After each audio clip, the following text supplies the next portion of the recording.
Cat ladies more likely to commit suicide, scientists claim. This is a weird story out of the Telegraph of London from the Journal of Psychiatry. Women who own cats are more likely to have mental health problems and commit suicide because they can be infected by a common parasite that can be caught from cat litter. Ugh. I hate cats. I mean, they're pretty looking, and I know I'm stepping on... I don't like houses with cats in them. First, I'm allergic to cats. Researchers found women infected with the Toxoplasma gondii parasite, T. gondii. So if you read it, it's Gondii. The Latin is gondii. It's from my botanical Latin days. It's spread through contact with cat feces, or eating undercooked meat or unwashed vegetables. So, girls, if you're eating raw around cat litter boxes, study involved more than 45,000 women in Denmark. About a third of the world's population is infected with the parasite, which hides in cells in the brain and muscles. The infection, which is called toxoplasmosis, has been linked to mental illness such as schizophrenia and changes in behavior. And they quote the study, association between the infection and suicide attempts later in life that warrant additional studies. So, obviously, you don't want to be around cat litter. And this whole idea of eating raw is insane, by the way. Madness. Madness. Humans can become infected by changing their infected cat's litter boxes, eating unwashed vegetables, drinking water from a contaminated source, or more commonly by eating undercooked or raw meat that is infested with cysts. Ugh. See, I'm not into that raw meat thing. Not washing kitchen knives after preparing raw meat before handling another food item can also lead to infection, girls. Pregnant women can pass the parasite directly to their unborn babies and advised not to change cat litter boxes to avoid possible infection. My recommendation is if you have babies, don't have cats, by the way. Animals are dirty to begin with. You take a dog out, Mr. Fluffy. Oh, he's cute, he's beautiful, he's wonderful. You take him out, you know what he's licking?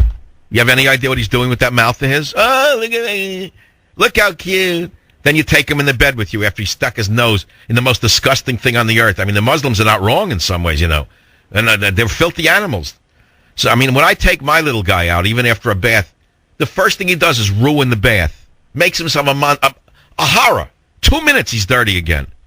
Rubs in bushes. He gets excited. He goes against the bush. He can't just relieve himself. He's got to rub in the bush. I got to take him back and wash him again. It's horrible. I don't know what to do with him. I can't discipline him. He wouldn't understand it. You know, they're limited in how you can discipline the guys. I wash his nose when I come in. Like I take kitchen paper. I know it's crazy with like warm water. And I talk to him. I said, look, you're dirty. You're a dog. You can't help it. All right. I can't help it. I'm a dog. That's what I do. What do you want from me? I'm not a man. I go out. I lick it. That's right. That's what I do. Leave me alone. Take the paper. Rub my mouth and leave me alone. I rub the mouth, the feet, the schmendrick, and then, all right, now you're clean. Yeah, I'm clean. What do you know, he says to me with his eyes. I'm not clean. All you did was rub it around, idiot. You could have left me alone. Teddy and I have these imaginary mental conversations. So be careful. I mean, you got to understand that there's neuroimmunology involved in this. Suicide is a critically important mental health issue, and it may be related to parasites in some cases. In this case, it's the parasite called T. gondii. T. gondii. You don't want to get it. You don't want to change cat litter. You don't want to have babies around cat litter.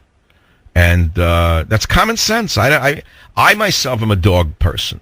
I never like cats. Doesn't mean that I'm right or wrong, but I don't like them around. I wouldn't have them around my kids when they were babies. I remember there was studies even then that showed not a causal link, but let's say a weak putative link between cats and childhood leukemia. And I became real skittish about it, and I wouldn't let my children be around cats.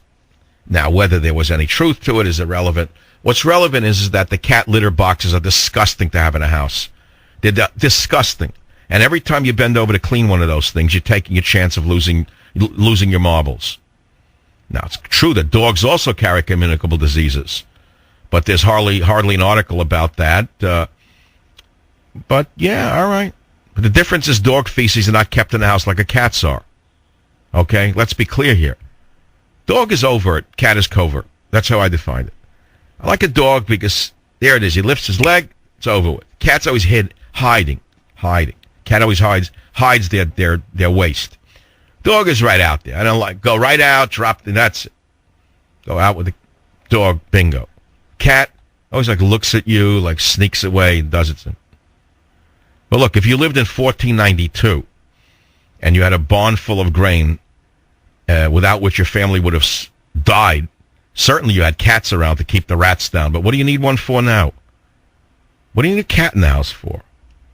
I don't know. I'm not going to get cat callers now. That's not the point. I'm trying to warn you. The findings are published in the online in the Archives of General Psychiatry. T. gondii. Raw vegetables, insane. Humans can become infected by changing their infected cat's litter boxes, eating unwashed vegetables, drinking water, eating undercooked or raw meat, or not washing kitchen knives. My mother was fanatic.